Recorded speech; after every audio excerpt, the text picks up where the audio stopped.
उम्मत मुस्लिमा सिर्फ एक ख्वाब रह गया। ओआईसी से ज्यादा जो एक और चीज का ज्यादा सदमा और दुख है वो टर्की का ड्रोन देना इंडिया को।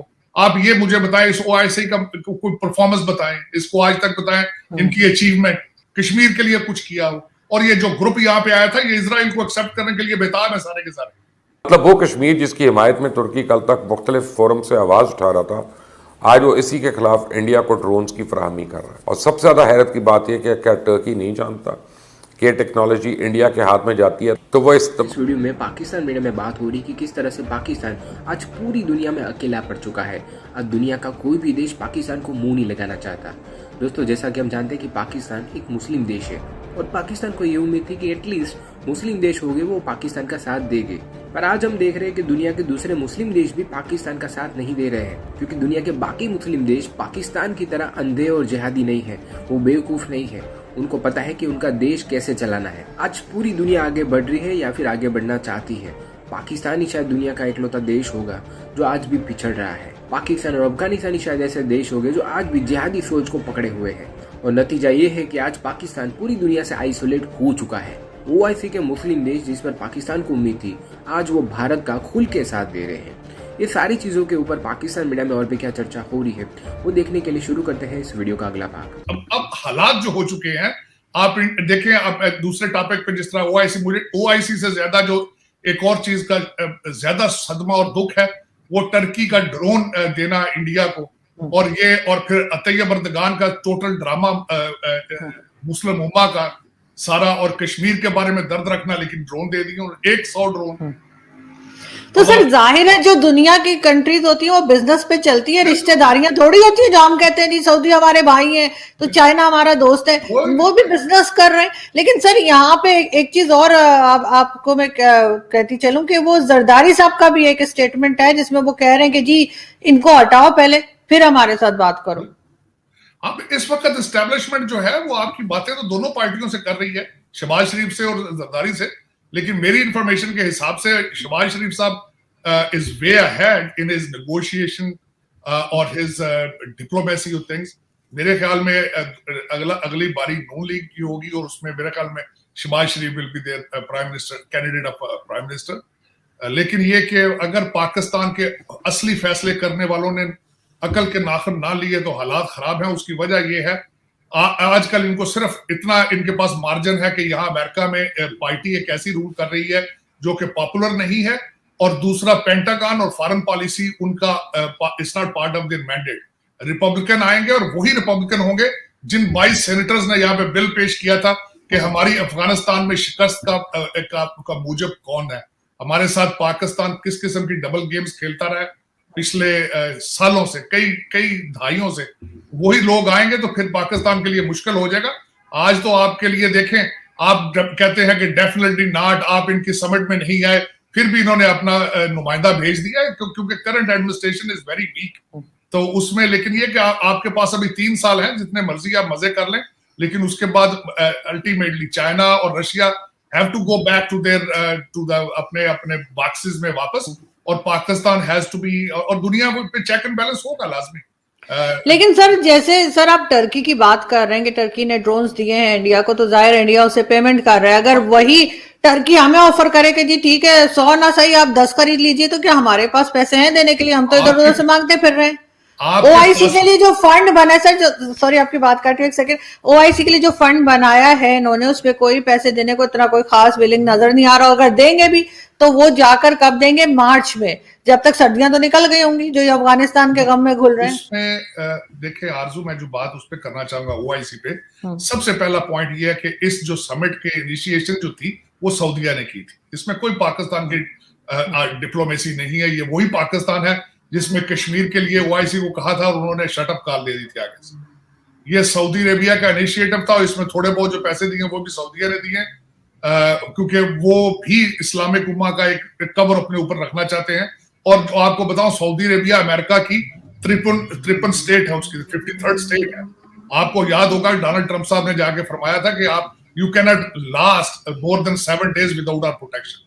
तो वो तो जहां वो कहते हैं यहाँ खड़े हो, जो खड़े हो जाते हैं, वहां के यहाँ बैठ जाओ तो बैठ जाते हैं। वो थोड़ा सा यहाँ से जो नए मोहम्मद बिन सलमान है वो आजकल they are just trying to get along with American, और दूसरा क्योंकि उनको जरूरत है इंटरनल, जिस तरीके से देखें वहां पे वो आजकल कॉन्सर्ट और चीजें खोल रहे हैं सिर्फ वेस्टर्न सपोर्ट हासिल करने के लिए, और अपनी जो किंगशिप है उसको लेजिटिमाइज करने के लिए जिस तरीके से देखें कॉन्सर्ट और खोल रहे हैं चीजें, तो वो उसी का एक पीस था OIC। वरना देखें इस OIC का मत, आप ये मुझे बताएं इस OIC का कोई परफॉर्मेंस बताएं, इसको आज तक बताएं, इनकी अचीवमेंट। आज तक सबसे बड़ा एक मुस्लिम उम्मा का कॉन्सेप्ट मसला फलस्तीन था, उसके बारे में इन्होंने कुछ किया हो? इन्होंने बर्मीज के लिए, रोहिंग्या के लिए कुछ किया हो? इन्होंने वीगर्स के लिए कुछ किया हो? कश्मीर के लिए कुछ किया हो? और ये जो ग्रुप यहाँ पे आया था ये इजराइल को एक्सेप्ट करने के लिए बेताब है सारे के सारे। इनकी वैल्यू क्या है मुझे ये बताएं ना। वही बात, आप टर्की की बात कर रहे हैं, बाकी कंट्री सारे अपने इंटरेस्ट बेस्ड डिसीजन लेते हैं, आप भी तो अपने इंटरेस्ट बेस्ड डिसीजन लेते हैं। आप भी तो देखें ना, आप डॉलर बेस्ड डिसीजन आपके भी, आप तो पैसा लेके सारे का सारा। मेरा यहाँ पे क्वेश्चन मार्क होगा आपके अफगानिस्तान और पाकिस्तान के हवाले से। देखें अफगानिस्तान 1979 से पहले रशिया वहां पैसा पंप करता रहा, उसके बाद अमेरिका पंप पैसे करता रहा। कोई एक यूनिवर्सिटी वहां बनी हो, एक हॉस्पिटल बना हो उस पैसे से? पाकिस्तान 73-74 साल से पूरी दुनिया के साथ डबल गेम कर रहा है। मुझे अभी तक याद है पाकिस्तान में ट्रेलर्स में जाते थे dollar, Russian war, Afghan war के दौर में। आपके अंदर वो पैसा रुका? आपके अंदर कोई यूनिवर्सिटी बन चुकी? आपका MNA अगले दिन वीडियो पे देखा गया है कि उसके सर में दर्द है और वो फ्रांस इलाज कराने के लिए, माइग्रेन के लिए वो डॉक्टर से मिलने के लिए फ्रांस है, PTI का MNA, सरकारी खर्चे। वहां पे हॉस्पिटल नहीं है, डॉक्टर नहीं है, जिनके पास आपके MNA, कश्मीर कमेटी के आपके कायमा के चेयरमैन वहां किसी डॉक्टर से तो वही ना सर, इस तरह के हालात में कौन इनके साथ बात करेगा, कौन इनकी बात सुनेगा और कौन इनको किसी जगह शामिल करेगा?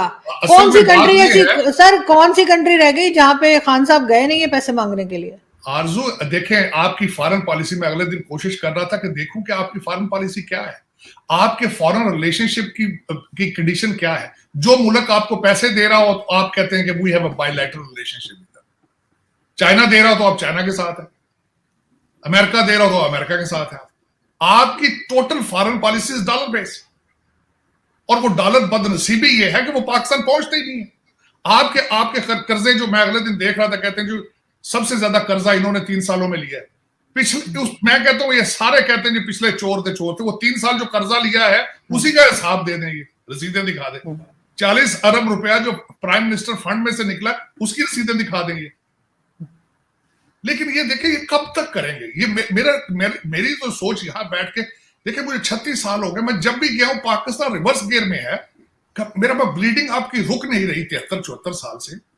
तो ये मेरे लिए खुद ये, मैं सारी जिंदगी history, political science, current affair का स्टूडेंट रहा हूं, कोई रिलीफ सामने नजर नहीं आ रही, कोई ऐसा इंसान या ऐसा लीडर नजर नहीं आ रहा जो सोचा जाए कि आगे पाकिस्तान को इस मुसीबत से निकालेगा, या कोई रिलीफ होगी, कोई सोच होगी।